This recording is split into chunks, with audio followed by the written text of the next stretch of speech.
Hello everyone. इस video में हम कक्षा 6 से 8वीं की गतिविधि पत्रक नंबर 13 देखेंगे। दिनांक है इसकी 1 फरवरी 2022 और इसको शुरू करने से पहले अगर आपने अभी तक हमारे इस चैनल को सब्सक्राइब नहीं किया तो सब्सक्राइब कर दीजिएगा। वर्कशीट का विषय है सांप सीढ़ी का खेल। चलिए देखते हैं। उससे पहले मैं आपको एक इन्फॉर्मेशन देना चाहती हूँ। डियर लर्नर्स, आप अनअकैडमी पे कॉम्पिटिटिव गेम फील्ड बैटल में पार्ट ले सकते हैं, the Unacademy combat. Every Sunday इस फ्री टेस्ट में पार्ट लेकर आप scholarships, medals and merit certificates जीत सकते हैं। इंडिया के टॉप एजुकेटर्स की थ्रू फ्रेम्ड क्वेश्चंस होंगे both in English and Hindi. Real time leader board generate होगा after every question. Personalised scores and rating से आप अपना परफॉर्मेंस इवेलुएट कर सकते हैं। डिटेल्ड वीडियो सॉल्यूशन मिलेगा हर क्वेश्चन का और सबसे इंपॉर्टेंट, टॉप परफॉर्मर्स को मिलेगा merit certificate, medals and you can win scholarship worth ₹1 crore. साथ ही अनअकैडमी लाया है limited period offer. 12 months and above के प्लस सब्सक्रिप्शन लेने पर आपको मिलेगा 3 मंथ का एक्स्ट्रा सब्सक्रिप्शन बिल्कुल फ्री। इसी तरह 12 मंथ एंड अबव के आइकॉनिक सब्सक्रिप्शन लेने पर आपको मिलेगा 6 मंथ का creative corner subscription free. Description में सभी लिंक दिए हुए हैं। मेरा कोड BLOWM10 यूज़ करें टू इनरोल फॉर फ्री। इतना ही नहीं, इस कोड से आप कोई भी सब्सक्रिप्शन बाई कर सकते हैं 10% ऑफ पर। सो लर्नर्स, अनअकैडमी के साथ let's crack it. Okay, so students, चलिए वर्कशीट को कंटिन्यू करते हैं। यहाँ पर आपको एक छोटी सी कविता दे रखी है, इसको सबसे पहले पढ़ेंगे। आओ खेलें सांप सीढ़ी, लेकर आओ अपनी मूड़ी, इस खेल का मजा लें और करें कुछ लिखा पढ़ी। गोटी कभी ऊपर कभी नीचे, पासा फेंको आंखें नीचे, कभी 6 आए कभी कट जाए, देखो कौन आखिर तक पहुंचे। तो ये कविता है छोटी सी। अगर आप इस कविता को ऑडियो सुनना चाहते हैं तो यहाँ ये QR कोड दे रखा है, तो ऑडियो सुनने के लिए क्लिक या स्कैन करें। ठीक है, तो आप अगर आपके पास वर्कशीट का PDF है तो आप इसको क्लिक कर सकते हैं, नहीं तो आप स्कैन भी कर सकते हैं और आप ऑडियो भी सुन सकते हैं वर्कशीट का।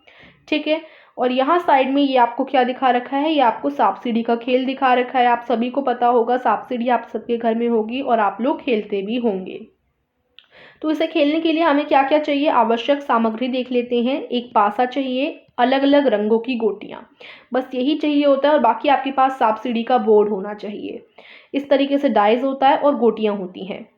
फिर अपनी अपनी गोटी चुन लेते हैं और स्टार्ट करते हैं यहाँ से। ठीक है, और डाइस पे जो डाइस फेंकते हैं, डाइस पे जो नंबर आते रहते हैं उन हिसाब से उसके हिसाब से अपनी गोटियों को चलाते रहते हैं। और जिसके ज़्यादा नंबर आएंगे वो सबसे पहले 100 तक पहुंच जाएगा। बाद में जैसे आपका 1 आया तो आप इधर पहुंच गए, अभी आप स्टार्टिंग पे हैं, उसके बाद आपका 1 आया डाइस में तो आपकी गोटी इधर चली जाएगी 1 पर। ठीक है, आगे बढ़ जाएगी एक। अब देखो यहाँ 1 पर सीढ़ियाँ बनी हुई हैं तो आप सीढ़ियों से डायरेक्ट 12 पर पहुँच सकते हैं।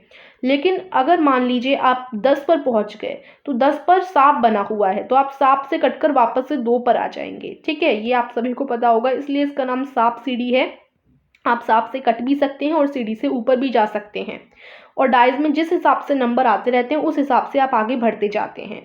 ठीक है, और जो सबसे पहले फिनिश लाइन तक पहुंच जाता है वो विनर होता है। चलिए अब प्रश्न 1 देखते हैं। यहाँ पर अपने परिवार के सदस्यों के साथ यह खेल खेलें और लिखें। तो खिलाड़ियों के नाम, 2 खिलाड़ी खेल रहे हैं मान लीजिए। अब उन खिलाड़ियों के नाम आपको लिखने हैं, तो जैसे मधु लिख देते हैं एक नाम। ठीक है, कुछ भी नाम लिख सकते हैं। तो मान लीजिए सुमन लिख देते हैं। सुमन हमने यहाँ पर नाम लिख दिया, पहला खिलाड़ी है सुमन। ठीक है, सुमन है और उनका आपका उनसे संबंध, वो आपके कौन लगते हैं, आपका संबंध क्या है उनसे। तो हो सकता है दोस्त हो सकता है बहन हो। तो यहाँ पर अभी हम फिलहाल के लिए बहन लिख देते हैं। आप उसी हिसाब से लिखिएगा जिसके साथ आप सांप सीढ़ी का खेल खेल रहे हैं। तो मान लीजिए सबसे पहले सुमन, ये आपकी बहन है। उसके बाद आयु आप लिख सकते हैं, हो सकता है आपसे छोटी हो सकता है आपसे बड़ी हो। तो हम लिख देते हैं आयु उसकी मान लीजिए 10 साल। ठीक है, उसके बाद दूसरे नंबर पर आप लिख सकते हैं, किसी का भी नाम लिख सकते हैं, फॉर एग्जाम्पल ऋतिका। ठीक है, ऋतिका इस तरीके से। और यहाँ पर इसके साथ क्या संबंध है, ये आपकी दोस्त है, इस तरीके से लिख दीजिए दोस्त। आयु आप लिख सकते हैं 12 वर्ष। तो इस तरीके से जो भी आपके साथ खेल रहे हैं उनका नाम, आपके साथ उनका संबंध और आयु कितनी है उनकी वर्षों में, आप यहाँ पर लिखेंगे। फिर यहाँ दूसरा प्रश्न है, रीमा, नीरा और रूपा ने भी ये खेल खेलना शुरू किया। आइए पता लगाएं कि कौन सा खिलाड़ी सबसे आगे है। तो रीमा की चाल, सबसे पहले रीमा का 6 आया। जब 6 आता है तो एक और बारी चलते हैं, 2 आया, फिर उसका 4 आया, फिर 1, फिर अगली बारी में 3 आया, फिर अगली बारी में 6 आया। तो इस तरीके से उसके नंबर आए हैं डाइस पर, ठीक है, पासे पर। अब हम क्या करेंगे, इन सभी नंबर को जोड़ लेंगे और लगाएंगे हम अपना इसका हिसाब कि इसके कितने अंक हैं। तो सबसे पहले 6 आया, उसके बाद क्या आया, 2 आया। तो 6 + 2, फिर +4 +1 +3 और प्लस दोबारा से 6।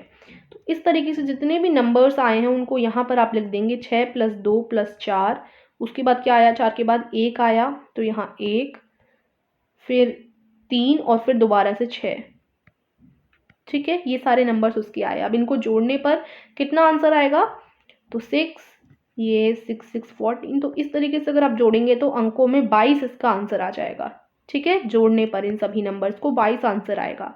अब इसको आप शब्दों में भी लिख दीजिए, 22, ठीक है। उसके बाद नीरा की चाल, उसने सबसे पहले 3 आया उसका, फिर 5 आया, फिर 1, 4, 6 और दोबारा से 6। तो यहाँ पर हम लिख देते हैं 3, उसके बाद उसका 5 आया, फिर 1, फिर 4, फिर 6 और दोबारा 6। तो इस तरीके से इसका भी हमने लिख दिए नंबर्स। इनको जोड़ने पर 25 आंसर आएगा, यानी 25। तो यहाँ पर 25 लिख दीजिए, शब्दों में 25, ठीक है। उसके बाद रूपा की चाल, रूपा ने जितनी चले इनको भी जोड़ना है हमें। तो सबसे पहले इसने 4 चला, तो इधर 4 लिखिए, फिर उसका 5 आया तो 5, फिर उसका दोबारा 4 आया, 4, फिर 6 आया, दोबारा 6 आया और फिर 5, ठीक है। तो इसका अगर हम जोड़ें तो इसका जोड़ने पर इन सभी नंबर्स को हमारा 30 उत्तर आएगा। तो यहाँ शब्दों में भी लिख देते हैं 30, ठीक है। तो किसके सबसे ज़्यादा अंक हैं, रूपा के सबसे ज़्यादा अंक हैं, जो कि हैं 30। अब आगे देखते हैं प्रश्न 3। अगर रूपा खेलते हुए 14 अंक पर हो और उसकी अगली चाल 6 हो तो वो कहाँ पहुँचेगी। तो इसे समझने के लिए हम ऊपर बोर्ड पर जाते हैं। देखो अभी वो 14 पर है, ठीक है, ये उसकी गोटियाँ मान लीजिए पर्पल, और अभी वो 14 पर है। उसने डाइस चला और 6 आ गया। तो जब 6 आया तो आप क्या करेंगे, 14 में 6 जोड़ देंगे, ठीक है। तो 6 कदम वो आगे चलेगी, 1 2 3 4 5 6, तो वो कहाँ पहुँच गई, 20 पर पहुँच जाएगी, ठीक है।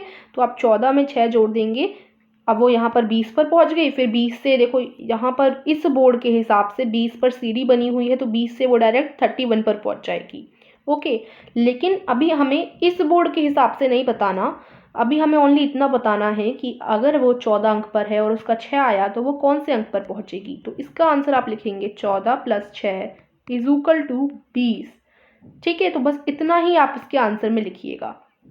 तो ये हमारी आज की वर्कशीट थी और आशा करती हूँ आपको समझ आई होगी। तो अगर आपको वीडियो अच्छी लगी तो वीडियो को लाइक कर दीजिएगा, चैनल को सब्सक्राइब कर दीजिएगा। Meet you soon in the next video. Thanks for watching.